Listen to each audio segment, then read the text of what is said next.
We've taken you on a hardware tour, and we've shown you how it stacks up against the Galaxy S3, so the next logical step was to use it as our daily driver for a weekend. Right? I'm Michael Fisher, this is Pocket Now, and this is Galaxy Camera as daily driver, a weekend experiment.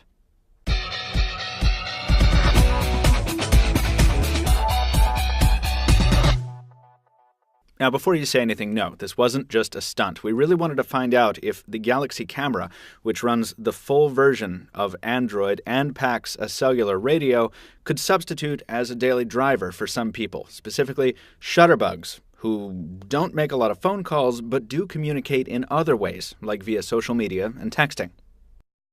It's similar to the question that came up when tablets first became popular. Could I carry this instead of a phone, or in addition to something like a dumb phone?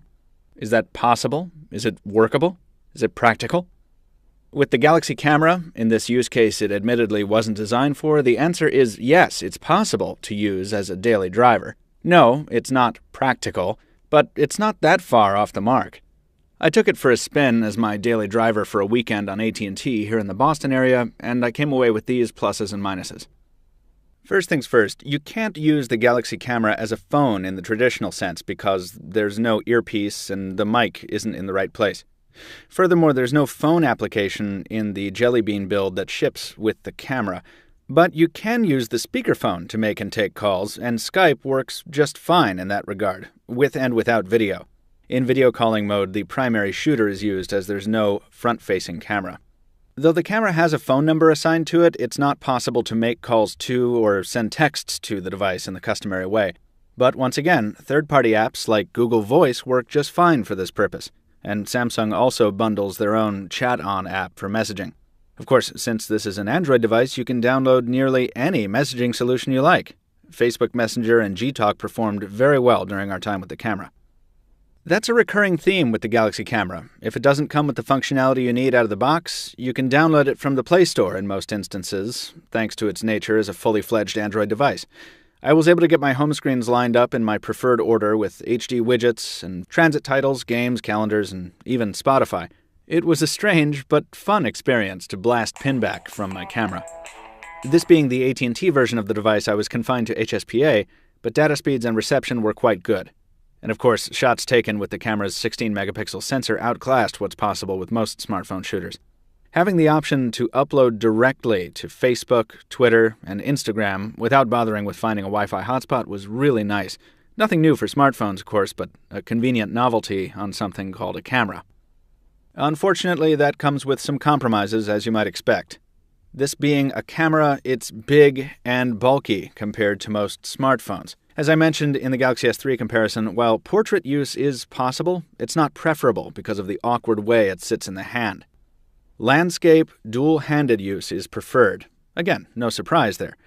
Even for a camera, though, it's big. This is not a pocketable device because of that massive optical zoom machinery.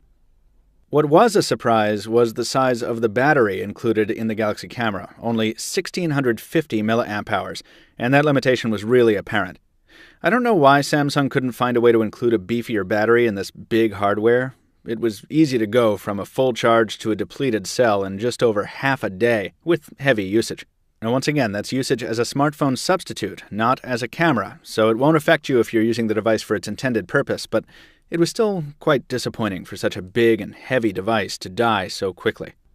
Samsung's taken some steps to squeeze as much endurance as possible from the camera, and that's resulted in some odd behavior. There's an auto power off that you can optimize in the settings menu, but the device also goes into a kind of a deep standby at times that prevents it from receiving timely notifications. Almost all of my email, text, and Gtalk alerts were delayed significantly during my time with the unit in standby, which says to me that Samsung has tweaked the unit's listening settings when the screen is off. I was also surprised by how much lag there was in daily use. I thought with the same quad-core Exynos processor as the Galaxy S3, this thing should be screaming, particularly with Project Butter enhancements. It felt a lot like the unit's CPU had been downclocked, and I was confused until I discovered that the power-saving feature was on. I'm not sure if this happened out of the box or if this is something I did and then forgot, but you'll want to check that setting if you're feeling a lot of lag on your Galaxy Camera, because it absolutely does limit the CPU's efficiency in the name of battery life, leading to a less than ideal software experience. Taking the Galaxy camera around town as my smartphone replacement was, as you might expect, again, a study in compromise. While it bore all the challenges that come with using a device in a manner not intended, it actually shined by virtue of including the full suite of enhancements that any high-end Android device offers in 2013. But at $499.99, this is no impulse purchase or trivial investment. While I like it a lot, and it's a very capable camera, I'd wait for the next generation, hopefully with slimmer hardware and a beefier battery, to give this the full thumbs up for data-centric shutterbugs looking to replace their smartphone. That's going to do it for Galaxy Camera as Daily Driver, a weekend experiment. Thank you for watching. If you have something to say, please leave a comment on the post at pocketnow.com, where there's a few more observations in print form alongside this video. If you like us here on YouTube, please leave us a thumbs up here. Follow us on Twitter so you don't miss anything. Pocket Now Tweets is the official account. You can also follow me at Captain2Phones. That's Captain, the number 2, Phones. We also discuss the Galaxy Camera and other Android, Windows Phone, and iOS devices on the Pocket Now Weekly podcast every week. Be sure and check that out. Our own Jaime Rivera discusses these devices and more on the daily Pocket Now Daily broadcast, and as always, there is new editorial and video content of all sorts at pocketnow.com. Thank you again for watching, and we'll see you next time.